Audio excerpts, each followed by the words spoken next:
Nothing But the Truth. Hello, I'm Raj Chengappa from India Today and your host for Nothing But the Truth.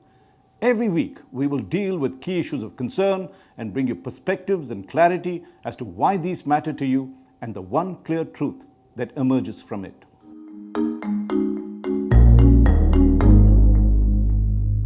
It's election time in the crucial political state of Gujarat.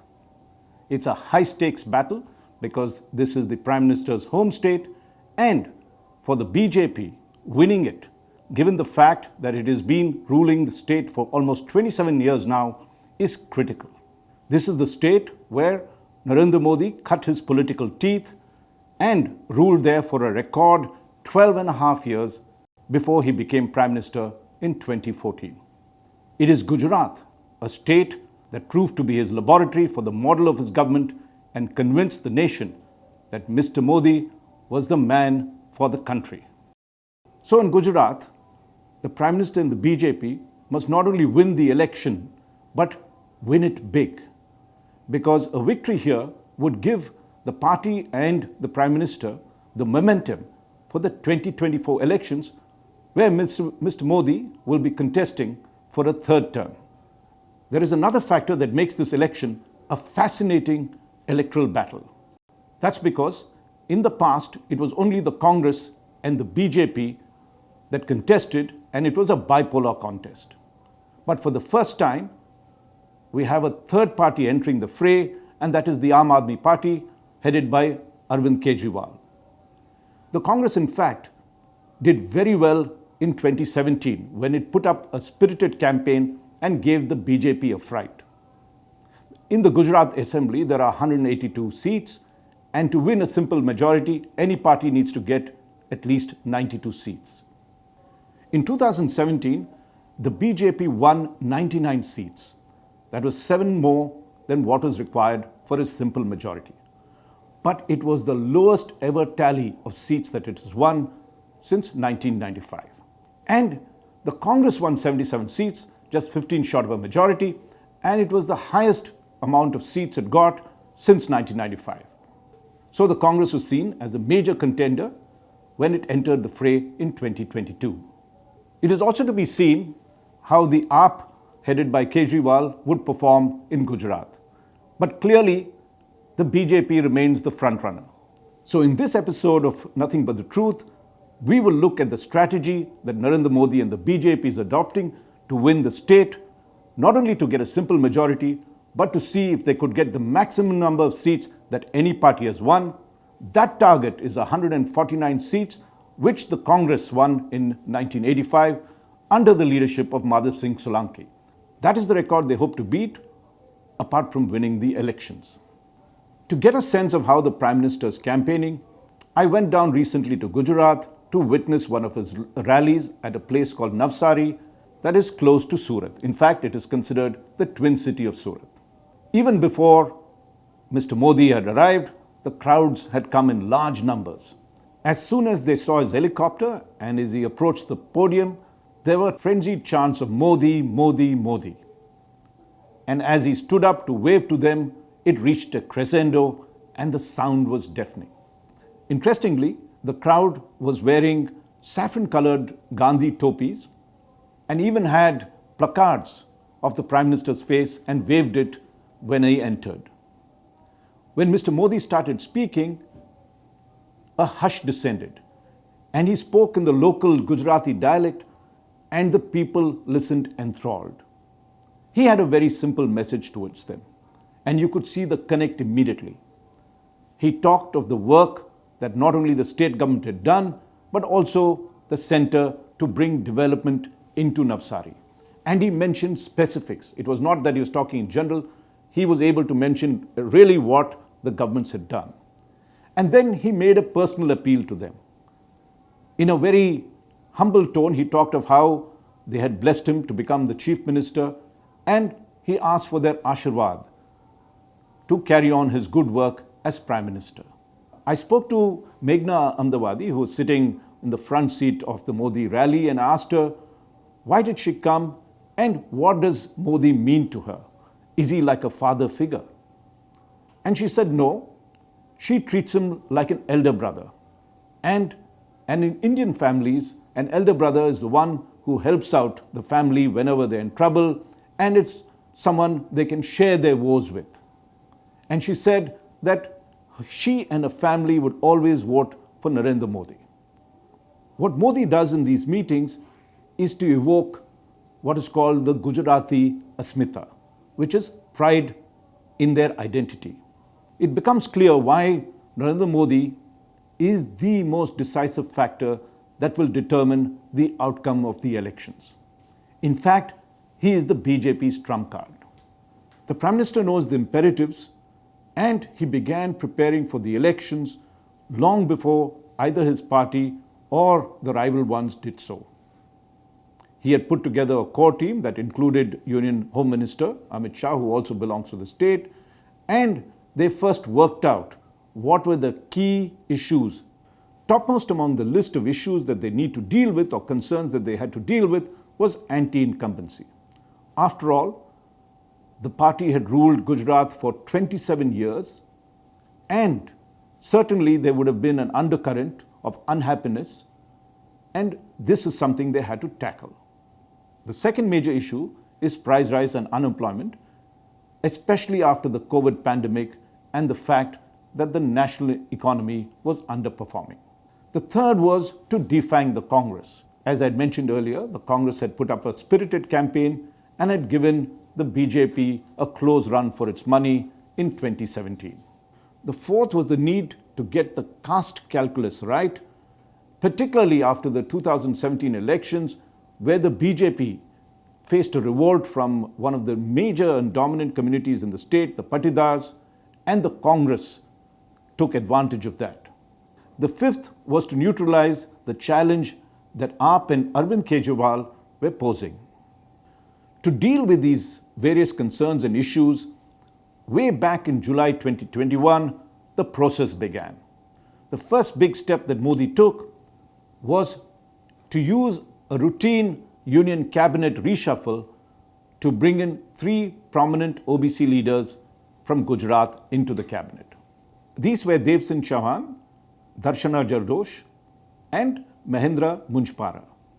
The induction of these 3 sent a clear signal to the OBC voters in the state that the BJP had their best interests in mind.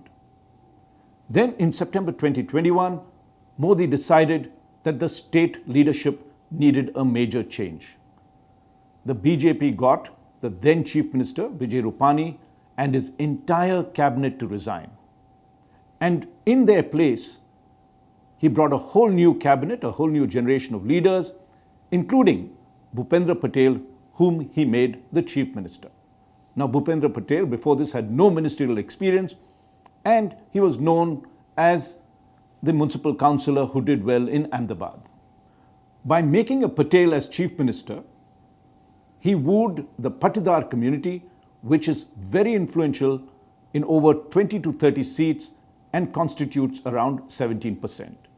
If you recall, this was the community that had revolted against the BJP because they had started a Patidar reservation movement and they felt the BJP had not supported them during that period in 2017. By choosing a Patel as Chief Minister, the BJP hopes that there would be a massive swing of votes of that particular community towards them. The party also decided that they would want fresh faces for 2022 to contest. Then, to take another major step to counter anti-incumbency, the BJP decided that 42 sitting MLAs would not be renominated. And these included party veterans as well as cabinet ministers. Of course, this created a lot of discontent among party workers, especially in 49 constituencies. But the BJP stood firm, and even when some of them contested as independent MLAs, they had them expelled from the party. Next, the party made decisive moves to defang the Congress. The Congress had done well, particularly on the back of the Patidars, especially their young leader, Hardik Patel, who had captured the imagination of the state's youth. The BJP worked towards splitting the Patidars, and in a major move, wooed Hardik Patel over to their side, though there was a lot of protest from their own cadres. Then they ensured that Hardik Patel would be confined to the seat that they gave him, which is Virangam, and he was not expected to campaign elsewhere.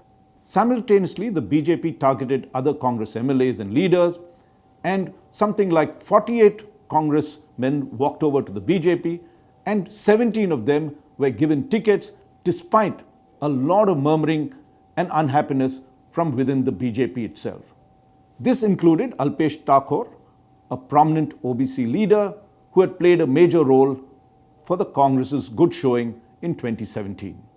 The Congress strategy in Gujarat, meanwhile, remains an enigma. Here was a party that had won 77 seats in 2017 and should have emerged as a formidable opposition to the BJP, but it did not do so. In fact, it started yielding space to the AAP, which won significant number of seats in the Surat Municipal Council. Unlike the previous elections, when Rahul Gandhi led from the front, this time the Congress leader was more interested, it seems, in carrying on with his Bharat Jodo Yatra. It was only when partymen requested him that he decided that he would address two election rallies, one in Surat and the other in Rajkot. I went to the rally that was held close to Surat, and this is a tribal-dominated area where the Congress has traditional support. It was evident that they supported the Congress, and when Rahul Gandhi's helicopter landed, there was loud cheering. Rahul Gandhi spoke in Hindi, and that was a dampener. And for much of his speech, he focused on the Bharat Jodo Yatra that he was doing, rather than talking about tribal issues. He finally did come to them, and there was immediate connect when he talked about the fact that the tribals were being deprived of their traditional rights, and that the BJP, he accused them of taking away their forests, their jal, jameen and jungle, and giving it to businessmen. That immediately had a connect with the tribals, who cheered him on. Now there is discontent among the tribals with the way the BJP has handled some of the critical issues of concern to them, particularly the river linking project of Par, Tapi and Narmada, which the tribals feel will destroy their livelihoods, the forests that they live in, and this has become a bone of contention. Despite the fact that the BJP has said that they will not proceed with the project, this time it appears that the tribals would continue to support the Congress.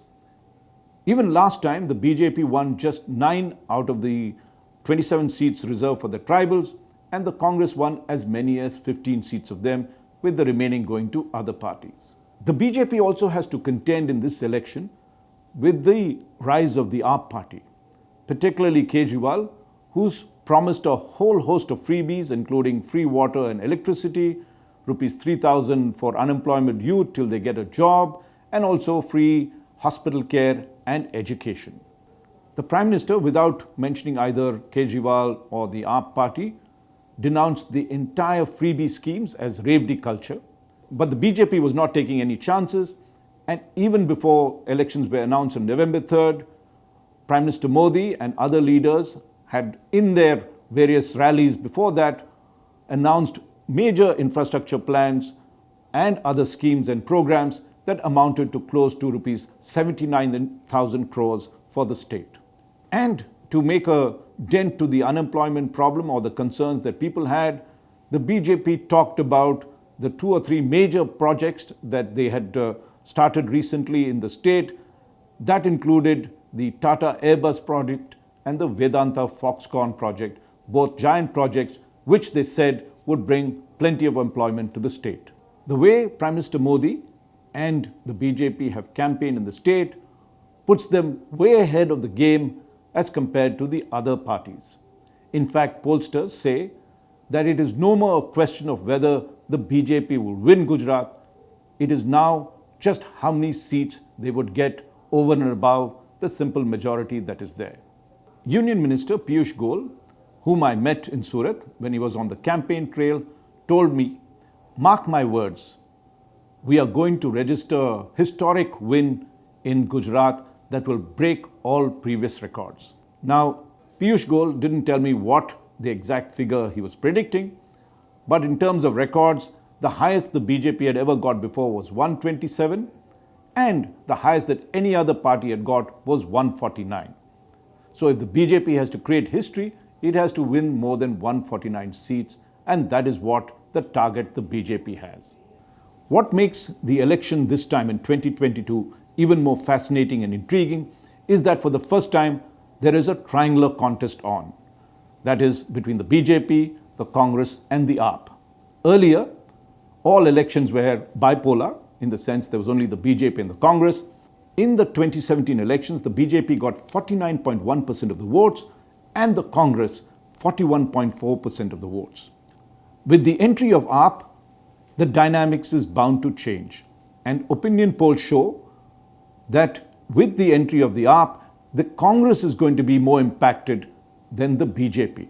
In fact, the AAP would be cutting into the Congress vote. The Lokniti CSDS poll predicted that the Congress tally would come down from something like 41.4% to around 25 to 30%, and the AAP would get 22%, with 20% of that coming from the Congress vote and only 2% from the BJP vote. Somewhat similar findings were there from the Sea Voter poll that was carried out recently, where again, the BJP tallied remained around 45%, maybe 4% less than what they had in 2017, but the Congress would be down to close to 25 to 30%, and the AAP party was emerging as a strong third force of around 20%. So broadly, the conclusion that these opinion polls have is that the BJP has still maintained a very strong lead. Number two is that the Congress vote share would come down, and three, that the AAP would make an impressive debut. Also, what is very important is that the AAP is cutting into the Congress vote share, and that will mean that electorally, the division in the opposition votes would benefit the BJP more. And this could enable it or propel it to have a decisive victory in the state, far more than what they had in 2017. Of course, this is in the realm of speculation, and you can't easily extrapolate a drop in the percentage of votes as something that would cause an impact in the number of seats that are there. The election results are to be announced on December 8th, and if the BJP wins, particularly if it wins big, major credit should go to its campaigner-in-chief, Narendra Modi. In fact, he has proved to be the BJP's trump card. For more details of how Narendra Modi and the BJP are campaigning the state and their strategies, particularly with charts and graphs, read the latest issue of India Today that carries a cover story on the Gujarat polls. Thank you for listening to this episode of Nothing But the Truth. I look forward to having you with me the next time.